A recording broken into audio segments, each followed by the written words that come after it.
ಚಿತ್ರದುರ್ಗದಲ್ಲಿ A6 ಅನುಕುಮಾರ್ ಬಂಧನ ಆಗಿದೆ. ಒಂದು ಕಡೆ ಗಮನಿಸ್ತಾ ಇದ್ದೀವಿ 5 ಮಂದಿ ಆರೋಪಿಗಳು ಅನ್ನಪೂರ್ಣೇಶ್ವರಿ ನಗರ ಠಾಣೆಯಲ್ಲಿದ್ದಾರೆ. ಈ ಪ್ರಕರಣದ ಮತ್ತೊಬ್ಬ ಆರೋಪಿ A6 ಅನುಕುಮಾರ್ ಚಿತ್ರದುರ್ಗದಲ್ಲಿ ಆತನನ್ನ ಅರೆಸ್ಟ್ ಮಾಡಲಾಗಿದೆ. ಇನ್ನು ಅನುಕುಮಾರ್ ತಾಯಿ ಕಣ್ಣೀರನ್ನ ಹಾಕಿದ್ದಾರೆ. ಮಗನನ್ನ ಮತ್ತೆ ಅರೆಸ್ಟ್ ಮಾಡಿ ಕರ್ಕೊಂಡು ಹೋಗ್ತಿದ್ದಾರೆ ಅಂತ. ಹಾಗೇನೇ ಕೆಲವೇ ಕ್ಷಣಗಳಲ್ಲಿ A7 ಜಗದೀಶ್ ಬಂಧನ ಕೂಡ ಆಗುತ್ತೆ. ಇವರಿಬ್ಬರನ್ನ ಕೂಡ ಚಿತ್ರದುರ್ಗದಿಂದ ಪೊಲೀಸರು ಕರೆತರಬೇಕಿದೆ. ಹಾಗಾಗಿ ಇವರಿಬ್ಬರನ್ನ ನಾಳೆ ಕೋರ್ಟ್ಗೆ ಹಾಜರುಪಡಿಸ್ತಾರೆ. ಗಮನಿಸ್ತಾ ಇದ್ದೀರಿ A6 ಅನುಕುಮಾರ್ ಬಂಧಿಸಿದ್ದಾರೆ ಪೊಲೀಸರು. ಆತನ ಮನೆಯಿಂದ ಪೊಲೀಸರು ಆತನನ್ನ ಬಂಧಿಸಿ ಬೆಂಗಳೂರಿಗೆ ಕರೆತರ್ತಾರೆ. A7 ಜಗದೀಶ್ ಕೂಡ ಬಂಧನ ಆಗುತ್ತೆ ಕೆಲವೇ ಕ್ಷಣಗಳಲ್ಲಿ.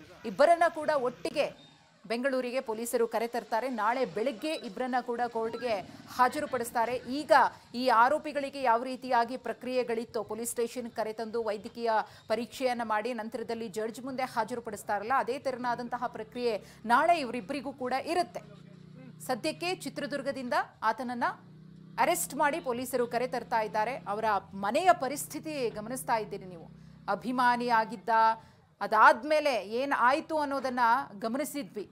ಅವರ ಬದುಕೆ ಇದೀಗ ಬೀದಿಗೆ ಬಂದಿದೆ. ತಾಯಿ ಕೂಡ ಕಣ್ಣೀರನ್ನ ಹಾಕ್ತಿದ್ದಾರೆ. ಮತ್ತೊಂದು ಕಡೆ ಈ ಒಂದು ದೃಶ್ಯ ನೋಡ್ತಾ ಇದ್ದೀರಲ್ಲ, ಮನೆ ಬಾಗಿಲಿನ ದೃಶ್ಯ, ಇದು ಪ್ರಕರಣದ A7 ಆಗಿರುವಂತಹ ಜಗದೀಶ್ ಮನೆಯ ದೃಶ್ಯ ಇದು.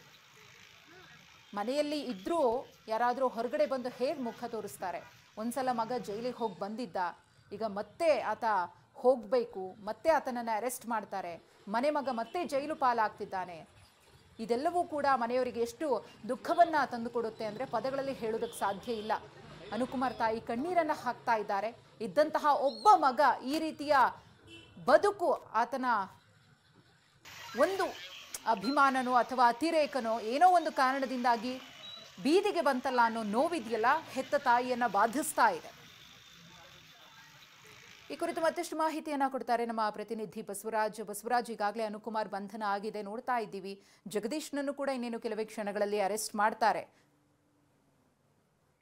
ಈಗಾಗಲೇ ಚಿತ್ರದುರ್ಗಕ್ಕೆ ಬೆಂಗಳೂರಿನ ಕಾಮಾಕ್ಷಿ ಠಾಣೆ ಪೊಲೀಸರು ಆಗಮಿಸಿದ್ದಾರೆ. ದುರ್ಗನಹಟ್ಟಿಯಲ್ಲಿ ಇರ್ತಕ್ಕಂಥ A6 ಅನುಕುಮಾರ್ ಅವರನ್ನ ಬಂಧನ ಮಾಡಿ ಜೀಪ್ನಲ್ಲಿ ಕರೆದುಕೊಂಡು ಈಗಾಗಲೇ ಜಗದೀಶ್ ಅವರ ಮನೆಯೂ ಕೂಡ ಬಂದಿದ್ದಾರೆ. ಜಗದೀಶ್ ಅನ್ನು ಕೂಡ ವಶಕ್ಕೆ ಪಡೆದು ಇನ್ನೇನು ಕೆಲ ಕ್ಷಣದಲ್ಲಿಯೇ ಬೆಂಗಳೂರಿನತ್ತ ಪೊಲೀಸರು ಹೊರಡ್ತಕ್ಕಂಥ ಸ್ಥಿತಿ ನಿರ್ಮಾಣ ಆಗಿದೆ. ಮತ್ತು ಪೊಲೀಸರು ಬಂದಂತ ಸಂದರ್ಭದಲ್ಲಿ ಅನುಕುಮಾರ್ ಅವರ ತಾಯಿ ಕಣ್ಣೀರಾಗ್ತಕ್ಕಂಥದ್ದು ನಿಜಕ್ಕೂ ಆ ಬಡಾವಣೆಯಲ್ಲಿ ಇರ್ತಕ್ಕಂಥ ಜನರ ಕರಳು ಕಿತ್ತಕ್ಕಂಥ ದೃಶ್ಯ ಅಂತ ಹೇಳ್ಬೇಕಾಗ್ತದೆ. ಯಾಕಂತಂದ್ರೆ ಅನುಕುಮಾರ್ ಮನೆ ಪರಿಸ್ಥಿತಿ ಸಂಪೂರ್ಣವಾಗಿ ಕಡುಬಡತನದಿಂದ ಕೂಡಿರ್ತಕ್ಕಂಥ ಪರಿಸ್ಥಿತಿ. ಹೀಗಾಗಿ ದುಡಿದು ಉಣ್ತಕ್ಕಂಥ ಮಗನೇ ಜೈಲು ಪಾಲಾದ್ರೆ ಮುಂದೇನು ಗತಿ ಅಂತಕ್ಕಂಥದ್ದು ತಾಯಿಯ ಒಂದು ರೋದನೆ ಆಗಿದೆ. ಜೊತೆಗೆ ಅಕ್ಕಪಕ್ಕದ ಮನೆಯವರು ಕೂಡ ಸಾಕಷ್ಟು ದುಃಖಿತರಾಗಿದ್ರು, ಕಣ್ಣೀರನ್ನ ಕೂಡ ಹಾಕಿದ್ರು. ಇದೀಗ ಜಗದೀಶ್ ಮನೆಯೂ ಕೂಡ ಪೊಲೀಸರು ಬಂದಿದ್ದಾರೆ. ಜಗದೀಶ್ ಕುಟುಂಬದ ಪರಿಸ್ಥಿತಿಯು ಕೂಡ ಅಷ್ಟಾಗಿ ಸ್ಥಿತಿವಂತರೇನು ಅಲ್ಲ ಅಂತಲೇ ಹೇಳ್ಬೇಕಾಗ್ತದೆ. ತಾಯಿ ಕೂಡ ಅನಾರೋಗ್ಯದಿಂದ ಕೂಡಿರ್ತಕ್ಕಂಥವರಾಗಿದ್ದಾರೆ.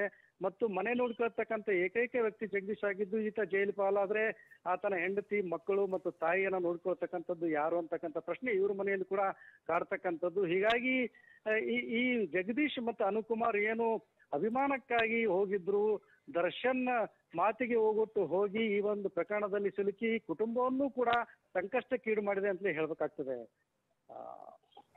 ಓಕೆ, ಧನ್ಯವಾದ ಬಸವರಾಜ್ ತಮ್ಮ ಮಾಹಿತಿಗಾಗಿ. ಗಮನಿಸ್ತಾ ಇದ್ದೀವಿ ಒಂದು ಕಡೆ ನಟ ದರ್ಶನ್ ಇದು ಪೊಲೀಸ್ ಸ್ಟೇಷನ್ಗೆ ಬಂದಂತಹ ದೃಶ್ಯ. ಅಲ್ಲಿ ವೈದ್ಯಕೀಯ ಪರೀಕ್ಷೆ ನಡೀತಾ ಇದೆ ಎಲ್ಲ ಆರೋಪಿಗಳಿಗೂ ಕೂಡ. ದರ್ಶನ್, ಪವಿತ್ರ ಗೌಡ, ಹಾಗೆಯೇ ಪ್ರದೋಷ, ಮತ್ತಿಬ್ಬರು ಆರೋಪಿಗಳು ಲಕ್ಷ್ಮಣ್ ಮತ್ತು ನಾಗರಾಜ್, ಈ 5 ಆರೋಪಿಗಳು ಅನ್ನಪೂರ್ಣೇಶ್ವರಿ ಸ್ಟೇಷನ್ನಲ್ಲಿದ್ದಾರೆ. ಇನ್ನು ಜಗದೀಶ್ ಮತ್ತು ಅನುಕುಮಾರ್ ಬಂಧನ ಆಗಿದೆ, ಪೊಲೀಸರು ಕರ್ಕೊಂಡು ಬರ್ತಿದ್ದಾರೆ. ಇನ್ನೇನು ಕೆಲವೇ ಕ್ಷಣಗಳಲ್ಲಿ ಜಗದೀಶ್ ಬಂಧನ ಕೂಡ ಆಗುತ್ತೆ. ಆತನನ್ನು ಕೂಡ ಇಬ್ಬರನ್ನ ಒಟ್ಟಿಗೆ ಕರೆತರ್ತಾರೆ.